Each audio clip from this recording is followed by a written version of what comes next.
My sister looked me straight in the eye at the courthouse and said, "You can cry later. This day belongs to me," while stealing my wedding venue and even my date. What she didn't know was, she had no idea who my fiancé really was. And the ending? Absolutely perfect. My entire life, I lived in Amber's shadow, constantly giving way. But nothing prepared me for the day my own family conspired to steal my wedding, handing it to her on a silver platter. What unfolded next wasn't just heartbreak. It was a chilling revelation that made me question everything I thought I knew about love, loyalty, and the people I called family. Growing up, being Olivia, the older sister, always felt like a competition I never even signed up for.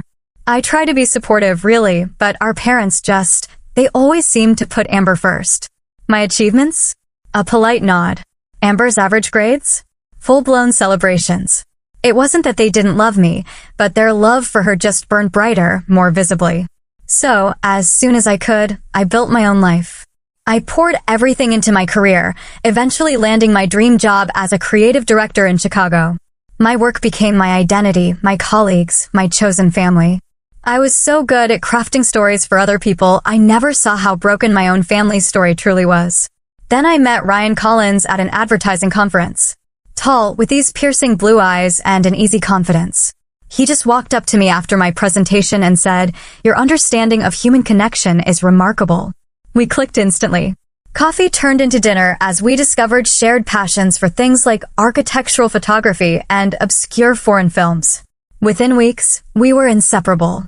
Ryan had this intense way of focusing solely on me. He made me feel seen, truly seen, for the first time in my life. "You're extraordinary, Olivia," he'd whisper. Most people don't recognize what they have in front of them. But looking back, there were always these little things. 6 months in, I realized I knew surprisingly little about his past. He'd just deflect. Vague answers, quick subject changes. His family? No longer in contact. Social media was practically non-existent. Friends were mostly business contacts I rarely met twice. He'd say, "My work requires discretion. High-profile clients value privacy." It made sense, given his job as a CEO, and honestly, the mystery made what little he did share feel even more intimate, more special. When I introduced him to my parents and Amber at Thanksgiving, my mom absolutely gushed. "He's so accomplished, Olivia. And handsome, too." Ryan charmed them all. Amber, though? She watched him with this undisguised interest, asking really pointed questions about his income, his lifestyle. It made me cringe. "Your sister seems very curious about my finances," Ryan remarked later, his tone light, but his eyes guarded. "That's just Amber," I sighed. "She's always been focused on status." 8 months later, Ryan proposed. On a private beach at sunset, with a photographer he'd hired. It was like something out of a movie. The ring? A 3-carat emerald-cut diamond, breathtaking. "You're my future, Olivia," he told me. "I never thought I'd meet someone who understands me like you do." I was floating. When I called my parents with the news, my mom's first question was about Amber. "Has Amber heard yet?" She's been so down about her relationship troubles with Jason. "Maybe hold off posting until I can tell her personally. You know how sensitive she can be." It was the same old pattern, but I was too happy to let it touch me. Ryan and I immediately started planning our wedding. We found the perfect venue, Lakeside Gardens. They'd had a cancellation for June 15th next year. An elegant glass structure overlooking the water, blooming with early summer flowers. "It's meant to be," I told him. That date opened up the day after we got engaged. As the wedding planning progressed, though, Ryan started acting strangely. Tense whenever my family was involved.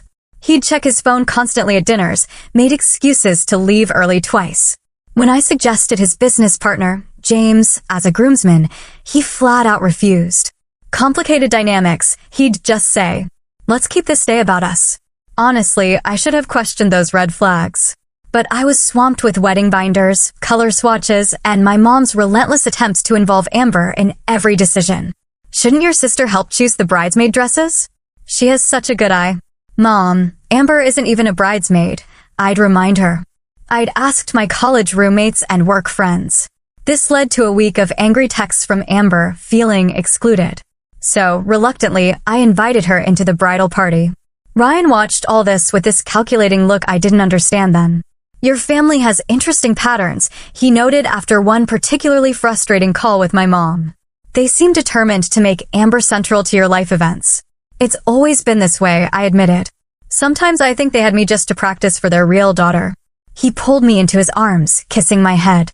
Then they're fools who don't see the treasure they have, he whispered. But I do. Those words were my anchor, holding me steady against the rising tide of family tension. What I couldn't know then was that Ryan had his own plans. Plans that would ultimately expose truths about my family, and himself, that none of us were prepared to face. 6 months before our wedding, the subtle shifts started. Hairline cracks in fine china. At first, so small I questioned myself, but then they grew undeniable. Amber started calling me daily about wedding details. Unprecedented interest from someone who'd always been indifferent to my happiness. Her questions always circled back to vendors, costs, and especially Ryan's contributions. So, he's covering the bar and band completely? She'd ask. That must be, what, 20,000? His business must be doing very well. I was uncomfortable. We're both contributing, I'd say. Why the sudden interest? Just happy for my big sister, she'd reply, but it felt performative. Can you send me your Pinterest board again? I want to see all your ideas. A week later, Amber called in tears. She and Jason, her boyfriend of 3 years, broke up. They'd been talking marriage, so the timing was brutal for her. I just feel so alone now, she sobbed. Everyone's moving forward except me. My compassion kicked in. I invited her to stay with us for the weekend. Ryan and I tried to cheer her up, movies, takeout. But instead of wallowing, Amber seemed composed. She asked Ryan detailed questions about his background and business.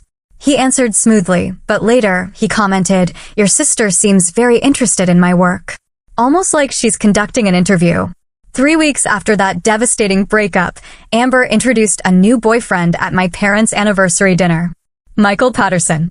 Polished, articulate, and he knew everything about investment strategies, just like Ryan. Even more striking, his hobbies, architectural photography, foreign cinema. The very interests Ryan had mentioned on our earliest dates. How did you two meet? I asked, feeling Ryan stiffen beside me. At a coffee shop downtown, Amber said, touching Michael's arm possessively. It was an instant connection. Sometimes you just know, right? Throughout dinner, Michael directed these pointed questions at Ryan about financial regulations and market projections. Ryan answered professionally, but grew more withdrawn. When Amber mentioned they'd already discussed moving in together, my mom clasped her hands in delight. This is wonderful. When you know, you know. It was a level of instant approval she'd never given any of my relationships. Later, I saw my parents and Amber huddled on the patio, voices lowered, scattering when Ryan or I approached. Just catching up, sweetheart, my mom said, changing the subject when I asked. How are those wedding plans coming? You know, flexibility is important. Sometimes things need to change for everyone's benefit. The comment struck me as odd, but I brushed it off. Ryan, though, was unusually quiet on the drive home. Your sister's new boyfriend seems very familiar with my industry, he finally said. Has she mentioned how long they've actually known each other? Before I could answer, his phone buzzed. He frowned. Work emergency, he muttered, pulling over to type a lengthy response. Another warning sign ignored. The next week, Amber insisted on joining me for a meeting with my florist. She arrived with a portfolio of ideas, suspiciously similar to my own carefully curated selections. She dominated the conversation, suggesting alternatives, repeatedly using phrases like, "we were thinking," when discussing my wedding. During a coffee break, she accidentally spilled her latte all over my wedding planner, ruining months of notes and swatches. Her apologies felt performative, especially when she immediately offered to take over some planning aspects to reduce my stress. A few days later, coming home early from work, I found Amber in my apartment. She claimed she was just dropping off a wedding magazine. Flipping through it later, I found pages marked with post-its noting exact replicas of my wedding concept. Same color scheme, similar dress style, even cake designs. In the margins were calculations and notes about vendor contacts. I was disturbed. I called my best friend, Tara. I think Amber is copying my entire wedding plan, I explained. It's like she's creating a blueprint of everything I've chosen. You know how she's always been with your stuff, Tara reminded me gently. Remember when she wore your prom dress to her own prom? Or when she applied to your dream college after you were accepted? This seems like classic Amber, just on a bigger scale. But why would she duplicate a wedding when she's only been dating Michael for weeks? It makes no sense. Unless, Tara hesitated, unless she's planning something more immediate. Watch your back, Liv. Something doesn't feel right. 2 days later, Ryan came home from a business dinner looking troubled. Work stress, he said, changing the subject when I pressed. That night, I woke to find him having a hushed phone conversation in our bathroom. It's not time yet, I heard him whisper. Trust me, I know what I'm doing. He claimed it was an international client, different time zone. His explanation was reasonable, but doubt had taken root. Both my sister and my fiancé were behaving strangely, and some invisible threads seemed to connect them. Then came the text from my mother, family emergency dinner tonight, 7 p.m. Everyone must attend. No explanation, just that imperious summons I knew so well. Should we bring anything? I texted back. Just yourselves and open minds, she replied, cryptically. I spent the day distracted, running through possibilities. When I shared the message with Ryan, he seemed unsurprised, almost expecting it. Whatever it is, we'll handle it together, he said, squeezing my hand with a pressure that didn't quite reach his eyes. We arrived at my parents' house to find Amber's car and an unfamiliar luxury sedan I assumed belonged to Michael. The atmosphere was tense, but with an undercurrent of anticipation that utterly confused me. My father poured drinks without meeting my eyes. My mother fussed with appetizers. Mom, what's going on? I finally asked. You said there was an emergency. My father cleared his throat. Olivia, we need to discuss something important. Something that affects the whole family. Are you sick? Is someone sick? Panic fluttered in my chest. No, nothing like that, my mother interjected. It's about finances and timing. What followed was a carefully orchestrated revelation, obviously rehearsed. My father explained their investments had unexpected complications, significantly reducing their ability to contribute to my wedding. We still want to help, my mother added, guilt and determination warring on her face, just not in the way we originally planned. Before I could process this, Amber reached for Michael's hand, a look of barely disguised triumph on her face. Michael and I are engaged, she announced, flashing a diamond ring that looked shockingly similar to mine. It was so unexpected and romantic. 3 weeks of dating. I couldn't keep the disbelief from my voice. When it's right, you know, Michael replied smoothly, his arm sliding around Amber's waist. We don't want to wait. The pieces started falling into place with sickening clarity. That's why we wanted to talk about timing and resources, my mother continued. Given our financial situation and the fact that both our daughters are planning weddings. What Mom is trying to say, Amber interrupted, is that it makes sense to prioritize. Since Michael and I want to get married quickly, and you and Ryan have your careers established already, we thought you might consider postponing. Postponing our wedding? The one that's completely planned and paid for. I looked between them, waiting for someone to admit this was a cruel joke. My father wouldn't meet my eyes. We've discussed it as a family, he said, and we think it makes sense for Amber and Michael to take your date and venue. All the arrangements are perfect, and this way, we can still help finance one wedding properly. You've discussed it as a family, I repeated slowly. But Ryan and I weren't included in this family discussion about our wedding. We knew you'd be upset initially, my mother said, reaching for my hand, which I pulled away. But you've always been the reasonable one, Olivia. The practical one. The one who gives up what she wants. I finished for her. Amber's expression hardened. This is important to me. Michael and I need to get married quickly for his visa situation. It was the first I'd heard of any visa issues, and the explanation felt hollow. We don't have time to plan a whole new wedding, and yours is already perfect. So perfect, you want to steal it? My voice cracked. Not steal, my father interceded. Share. We've already spoken with the venue about transferring the reservation. I shot through my veins. You've already contacted my venue without talking to me first? We knew you'd be difficult about it, Amber sighed, as if my outrage was an inconvenient tantrum. That's why we took care of the logistics first. I turned to Ryan, expecting shared indignation.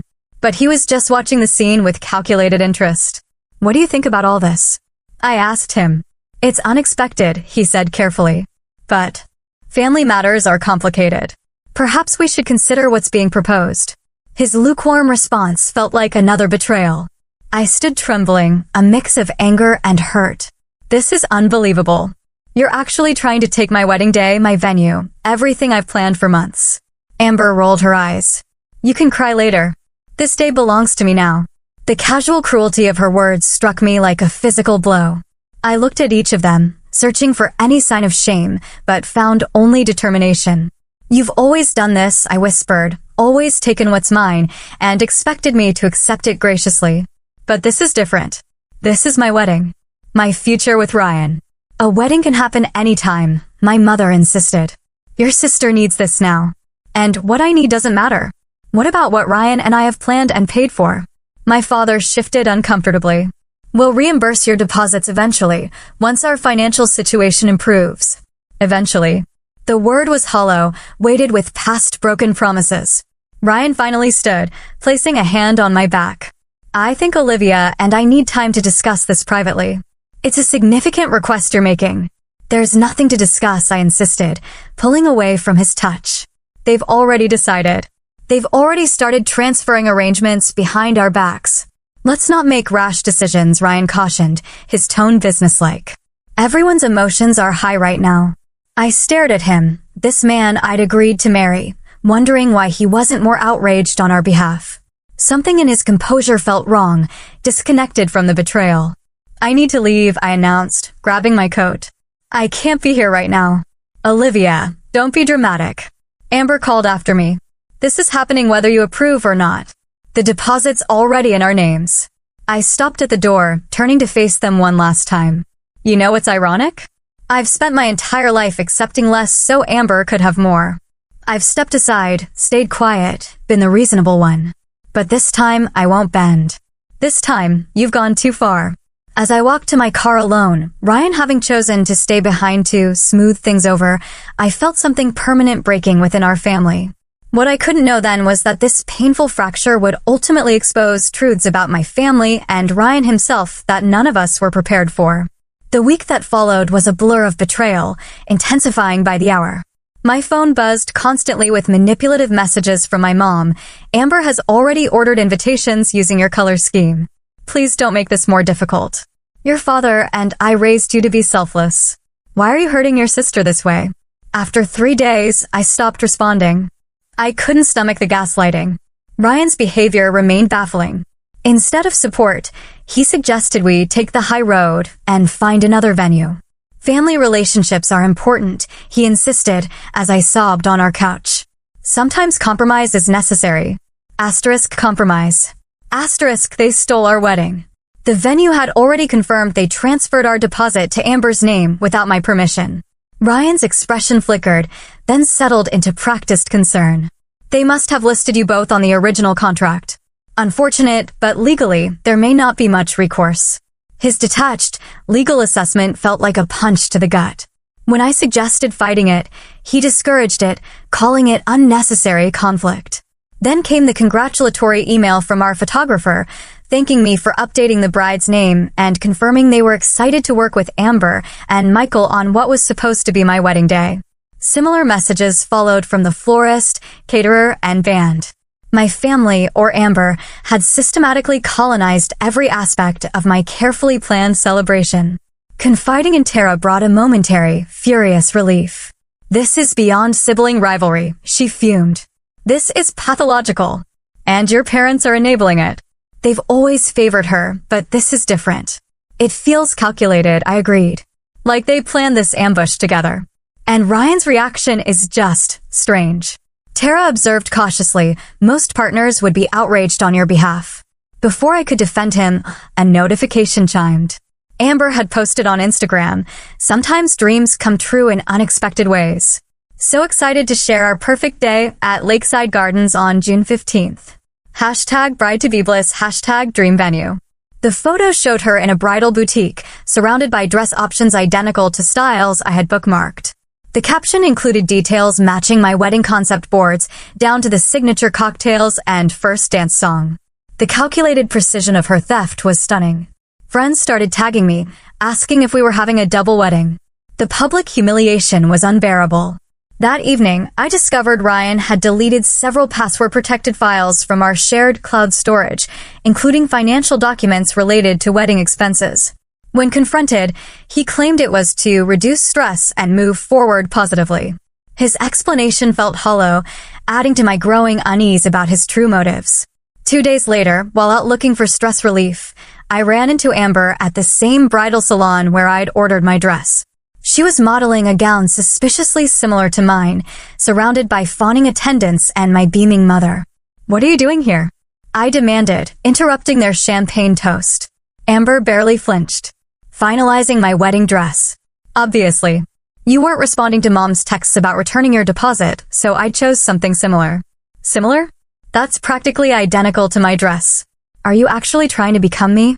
My mother intervened, ushering me toward the exit. "Olivia, please. You're making a scene." Amber chose this design independently. "It's not her fault you both have similar taste." "Similar taste?" I laughed bitterly. "She has studied and copied every single detail of my wedding. This isn't coincidence. It's obsession." Amber approached, her expression cold despite her bridal finery. "You always think everything is about you. Has it occurred to you that maybe I deserve this more? That maybe I've always deserved the best things more than you?" "What are you talking about? What could possibly justify stealing my wedding?" "I've always been their favorite," she stated with chilling certainty. "I'm just claiming what should naturally come to me first. You had your chance to shine. Now it's my turn. Maybe your precious Ryan understands that better than you do." Her cryptic reference to Ryan triggered alarm bells. "What do you mean by that?" Amber simply smiled, turning back to the mirrors. "Nothing. Just that sometimes people recognize where the real value in a family lies." That night, I came home earlier than expected from dinner with Tara to find our apartment empty. Ryan had texted he'd be working late, but his laptop was on the kitchen counter. When his phone buzzed, I glimpsed a text from an unsaved number. "Meeting confirmed. MP bringing documents. 10 p.m. Riverdale Hotel. MP Michael Patterson." The coincidence was too significant. Acting on impulse, a cold dread rising, I drove to the Riverdale Hotel.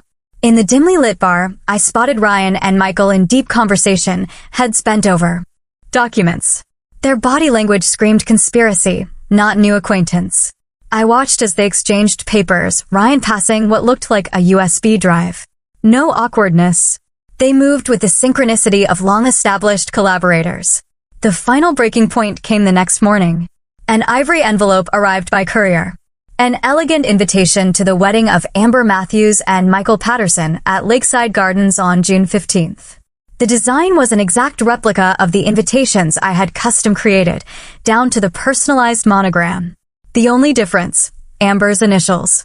Accompanying it was a handwritten note from Amber, "Hope you can attend as a regular guest. We've decided not to include you in the wedding party after your recent emotional outbursts. Maybe seek professional help before the big day." The calculated cruelty crystallized everything into a cold, clear resolve. This wasn't just about a wedding. Something deeper, more sinister, was happening. The coincidental connection between Ryan and Michael, their secret meeting, the methodical takeover of my wedding, my family's unnervingly unified front, it all pointed to a larger scheme I couldn't yet comprehend. I placed the invitation on my kitchen table and made a decision. It was time to discover what Ryan was hiding, what connection he had to Michael, and why my sister seemed so confident in claiming not just my wedding, but seemingly my entire life. That mysterious hotel meeting, Ryan and Michael's comfortable familiarity, it haunted me. It contradicted Ryan's claim that they'd only just met. Something was profoundly wrong. My professional instincts, honed from years of dissecting narratives, told me I was missing crucial pieces. My first real clue came accidentally. While searching for tax documents in Ryan's home office, I found a passport in the back of his desk drawer. It showed his familiar face, but bore the name Richard Collins, not Ryan. The birth date was different too. He was 4 years older than he'd claimed. When I questioned him that evening, Ryan dismissed it smoothly. "That's my official passport. Ryan is my preferred professional name. Many executives use variations for security reasons." It sounded plausible, but his eyes darted away too quickly, a tell I'd learned to recognize. That night, I waited until his breathing deepened. I carefully examined his phone. His password? My birthday. The device unlocked, remarkably devoid of personal history. No photos older than our relationship, minimal contacts, and an email app missing any messages beyond 6 months ago. It was as if Ryan Collins had materialized fully formed the day we met. "I need help," I admitted to Tara over coffee the next morning. "Something's seriously wrong with this whole situation." "What kind of help?" she asked, noting my exhausted appearance. "Professional help. Do you still have contact with that private investigator your law firm uses?" Tara's expression grew serious. "You think Ryan is involved in something illegal?" "I don't know what to think anymore," I confessed, "but I need facts, not more confusion." By that afternoon, I had hired Samuel Reeves, a former FBI agent specializing in financial fraud. His retainer depleted my personal savings, but I had a gut feeling this investment would be invaluable. "Start with these," I instructed, giving him Ryan's claimed info and the passport details. "And look into connections with Michael Patterson. I need to know if they knew each other before my sister allegedly met him." While I waited, I did my own online research. Ryan's company website listed impressive credentials, but deeper digging revealed those references couldn't be independently verified. His LinkedIn showed employment gaps, and his claimed Harvard MBA had no alumni record matching his details. 3 days later, Reeves called. "Your fiancé is not who he claims to be," he stated without preamble. "Ryan Collins is an identity created approximately 3 years ago. His real name is Richard Cowan, former CFO of Meridian Investments, who resigned suddenly amid an SEC investigation into fraudulent accounting practices." My stomach dropped. Fraudulent practices. He was never formally charged, but several investors lost millions. The case was settled privately, with Cowan agreeing to leave the financial sector permanently. "But he's running a financial consulting firm now," I interjected. "Exactly. Under a new name with carefully constructed credentials. It's sophisticated identity manipulation, just legal enough to avoid obvious fraud charges." "And Michael Patterson? Any connection?" "That's where it gets interesting," Reeves continued. "Patterson is actually Martin Petrovic, former legal counsel at Meridian, who helped structure the settlements that kept Cowan out of prison. They've worked together for years." The revelation hit me like a physical blow. Ryan, or rather Richard, had been lying about his identity from the moment we met. Our entire relationship was built on carefully constructed falsehoods. But what was his ultimate goal? What could he want from me, from my family? "There's more," Reeves added grimly. "They've established several shell companies together over the past 2 years. The pattern suggests they're preparing for a significant financial move, possibly another investment scheme." "Do you think my family is their target?" "We're not wealthy." "Not directly wealthy, perhaps, but your father sits on the board of Westlake Credit Union, correct? That position comes with significant influence over lending decisions and access to high-value client information." The pieces formed a horrifying picture. Ryan had targeted me specifically for my family connections, particularly my father's position. Michael's sudden interest in Amber created additional access and legitimacy within our family structure. The wedding venue transfer, their manipulation of my parents, it wasn't about Amber's selfishness. These were calculated steps in a much larger, insidious scheme. I requested an emergency meeting with Reeves the following day. He presented documented proof, Ryan and Michael's true identities, their fraudulent business history, evidence of their ongoing partnership. Email records showed they had planned their approach to my family months before I even met Ryan. "What's their endgame?" I asked, staring at the damning evidence. "Based on recent transactions and company formations, they appear to be establishing investment opportunities they'll likely present to your father's banking connections. Given their history, these will probably be sophisticated Ponzi schemes designed to extract maximum capital before collapsing." The confirmation of my worst fears left me numb. "How do I stop them?" "That depends," Reeves said carefully. "Are you willing to confront your fiancé directly, or would you prefer to gather more evidence before involving authorities?" That night, I made the hardest decision of my life. Rather than immediately exposing Ryan, I would play along temporarily to gather conclusive evidence of his plans. This would require an impossible performance, pretending I remained ignorant while secretly documenting everything. When Ryan returned home, I greeted him with practiced normalcy, suppressing my knowledge of his betrayal behind a mask of routine domesticity. His kiss on my cheek felt like acid. His casual questions about my day, part of an elaborate charade we were both now performing for different reasons. I've been thinking about the wedding situation, I told him over dinner. Maybe you're right about finding another date. Family harmony might be worth the sacrifice.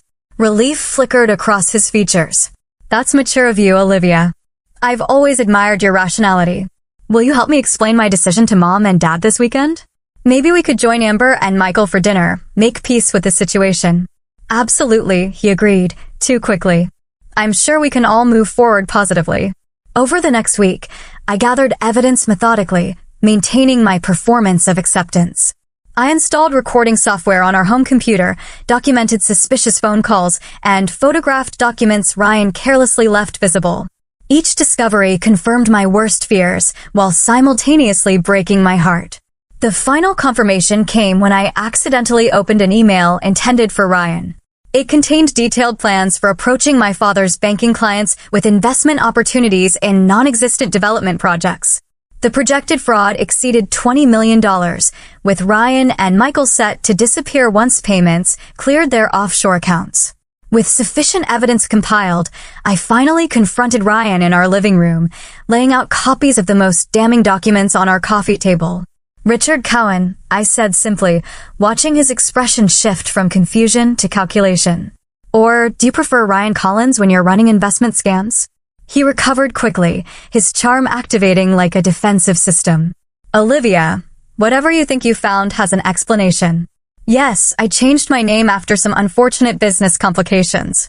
But that doesn't change who I am or how I feel about you. And how do you feel about me? I pressed. The daughter of a banking executive whose connections you've been planning to exploit since before we met? His posture stiffened. Our relationship is separate from business. I genuinely care for you. Like Michael genuinely cares for Amber? That's why you two orchestrated this entire scenario, right? Two couples, double the access to my father's professional network. Ryan's mask slipped, revealing cold assessment rather than emotional hurt. Your sister was always the easier target. So desperate for attention, so eager to compete with you. One conversation about your wedding plans and she was practically begging to take your place. So you used her jealousy, her need to outshine me. We simply recognized existing family dynamics and utilized them efficiently.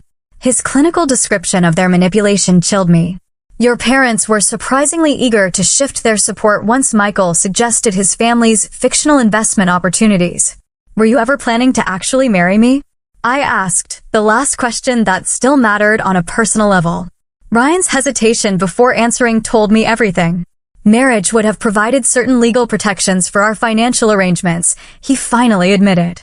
But I did enjoy our time together, Olivia. You weren't just a means to an end. The calculated cruelty of his response crystallized my resolve. Get out, I whispered. Get your things and leave before I call the authorities with this evidence. You won't do that, he countered confidently. Exposing me means humiliating your family publicly.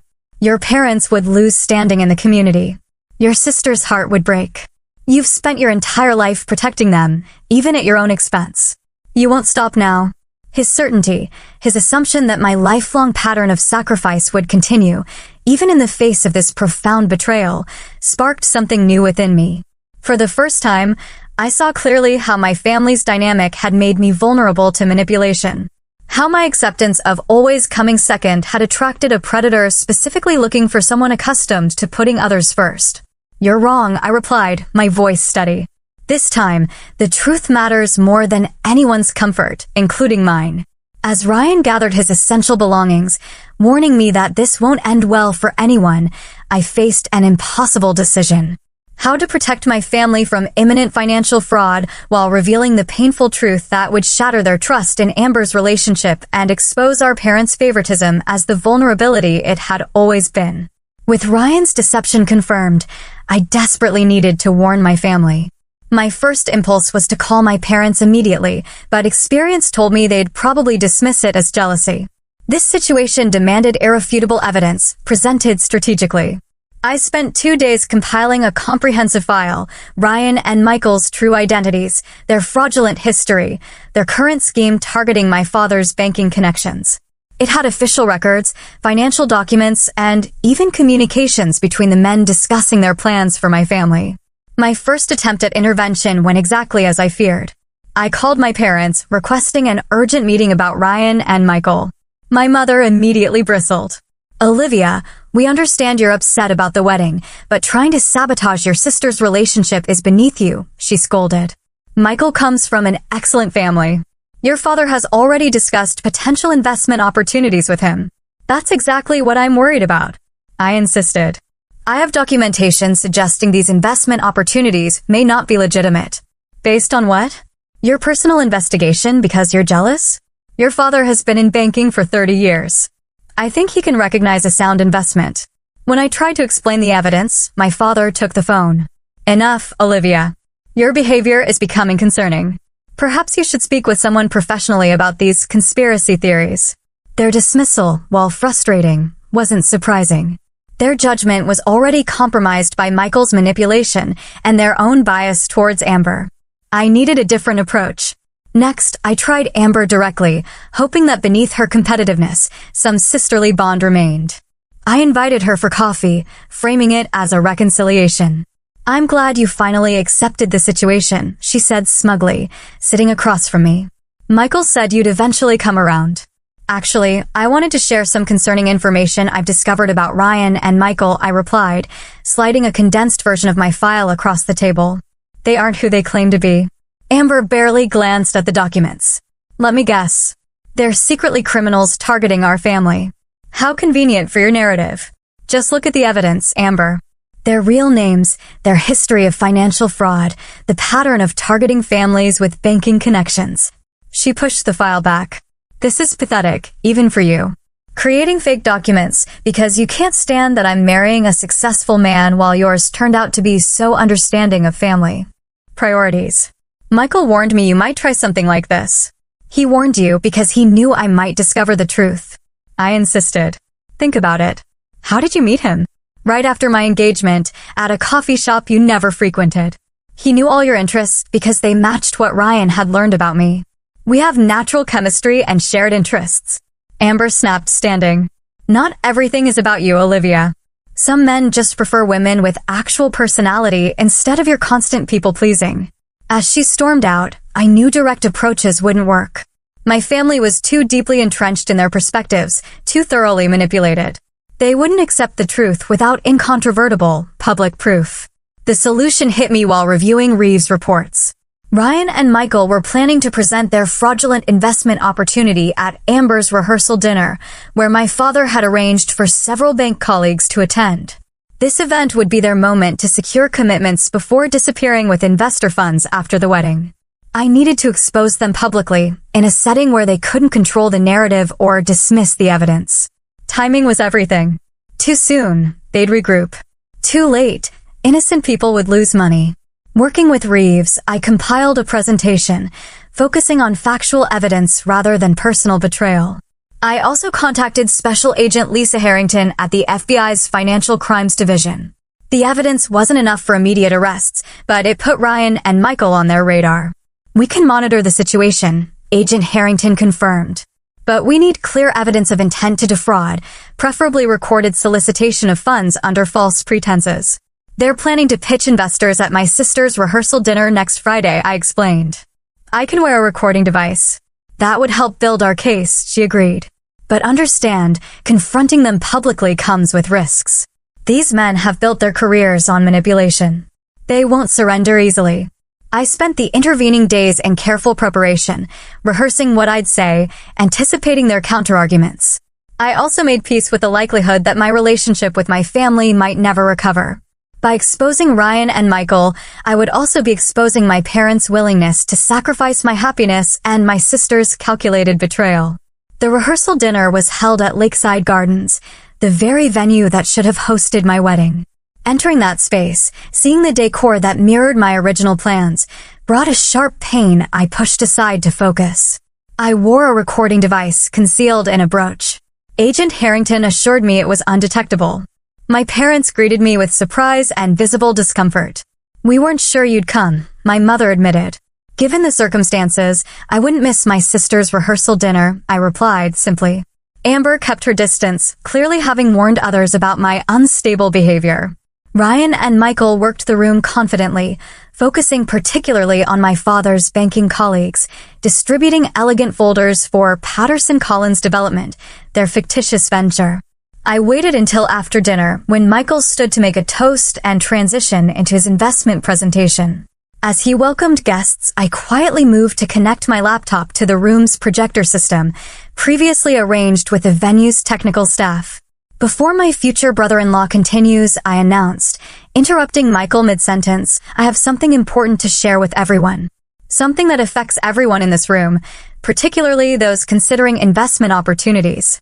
Olivia, this is inappropriate, my father warned, half rising. What I'm about to show you is factual information about Richard Cowan and Martin Petrovic, whom you know as Ryan Collins and Michael Patterson, I continued, activating the presentation. Both men have histories of financial fraud and are currently operating under false identities. The room erupted in confused murmurs as documents appeared on screen, SEC investigation records, news articles about Meridian Investments' collapse, and photographs of both men under their real names. This is absurd. Michael protested, looking to Ryan for support. Some kind of jealous vendetta. Ryan approached me, his voice low and threatening. Stop this now. You're making a serious mistake. The mistake, I replied, loudly enough for others to hear, was thinking I would protect your scheme to preserve family peace. The presentation continued with timeline evidence showing their coordinated approach to our family, followed by details of their current investment fraud. Banking professionals in the audience began examining the investment materials with new scrutiny, whispering among themselves. Amber stared at the screen in growing horror, especially as emails between Ryan and Michael appeared, discussing her as an ideal secondary target and leverage point for accessing senior banking relationships. Michael, tell me this isn't true, she pleaded, her voice small and uncertain. Before he could respond, Agent Harrington and two colleagues entered the room. Richard Cowan and Martin Petrovic, we'd like to speak with you regarding allegations of wire fraud and securities violations. What followed was chaos. Ryan tried to leave through a side exit, intercepted by FBI agents. Michael launched into a convoluted explanation about misunderstandings. My father's banking colleagues quickly distanced themselves, several quietly thanking me for the warning. Amid the commotion, I found myself face-to-face with Amber, tears streaming down her face. You knew, she accused. You knew and tried to tell me. I tried, I confirmed, without satisfaction. They targeted both of us. Used our family dynamics against us. But how could I have been so wrong about him? About everything. She collapsed into a chair, the elaborate engagement ring catching the light as she covered her face. My parents stood shell-shocked as their carefully orchestrated evening disintegrated. The perfect wedding they had prioritized over mine was revealed as part of an elaborate con. Their judgment exposed as fatally flawed before their social and professional circles. As Ryan was escorted past me, he paused. You could have walked away, he said quietly. Saved yourself the collateral damage. Unlike you, I replied, I don't abandon people, even when they've hurt me. In the aftermath, as guests departed and FBI agents collected statements, I felt no triumph or vindication. Only hollow exhaustion and the recognition that while the external threat was neutralized, the internal fractures in my family might never fully heal. The wedding was canceled amid scandal and embarrassment. Amber retreated to a friend's vacation home. My parents faced difficult questions about their judgment and priorities. And I was left to rebuild a life whose foundation had been thoroughly shaken, uncertain what relationship, if any, I still had with my family. In the weeks following the rehearsal dinner, a profound silence descended between me and my family. The FBI investigation expanded, revealing additional victims and fraudulent operations across 3 states. Ryan and Michael eventually accepted plea deals, Ryan facing 5 years in federal prison, Michael 3, along with significant financial penalties neither could pay. The immediate aftermath left me feeling hollow, not victorious.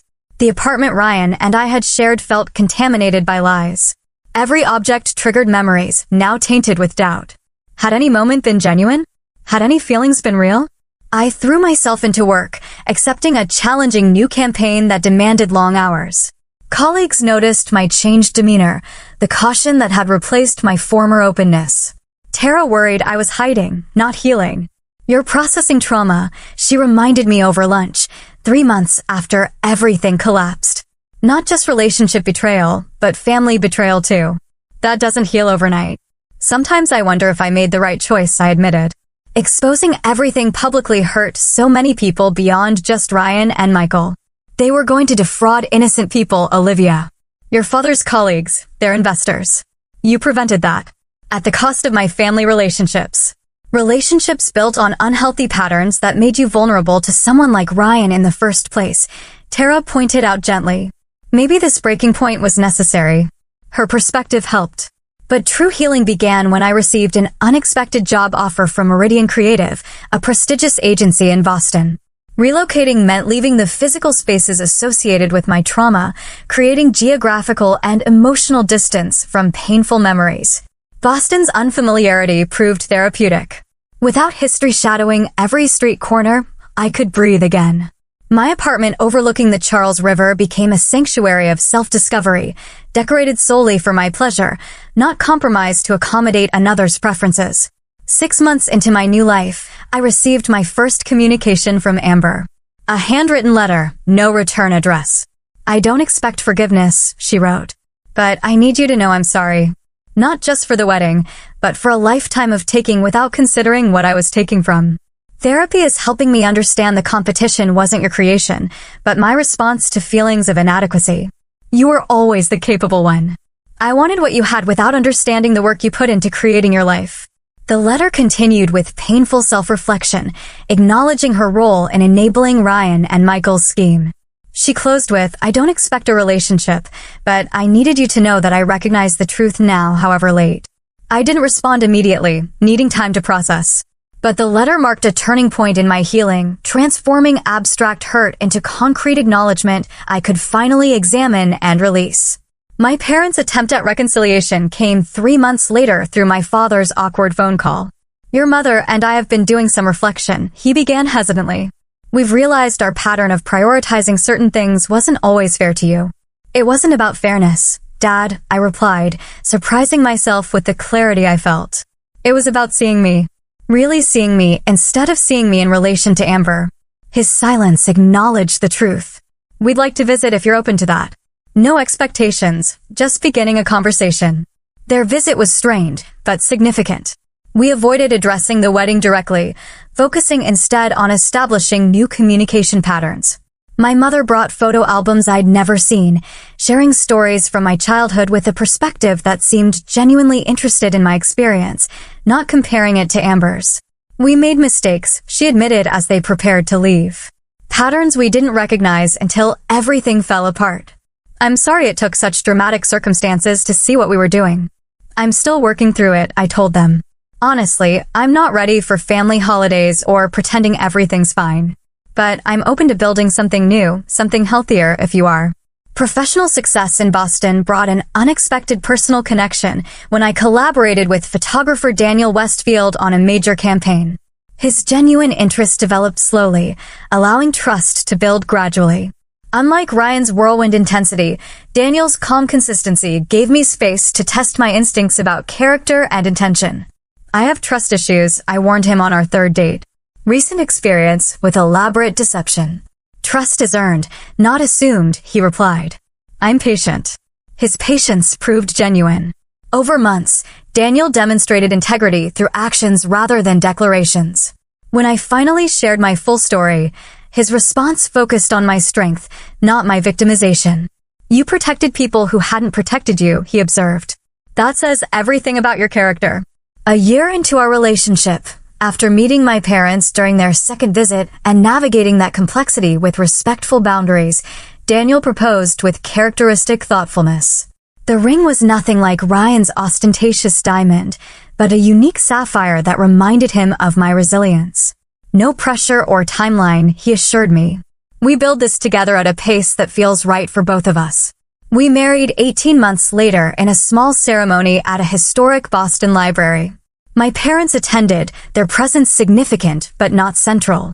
Amber did not attend, but sent a sincere note of congratulations and a donation to a fraud victims advocacy organization in our honor, a gesture that acknowledged our history while respecting our present boundaries.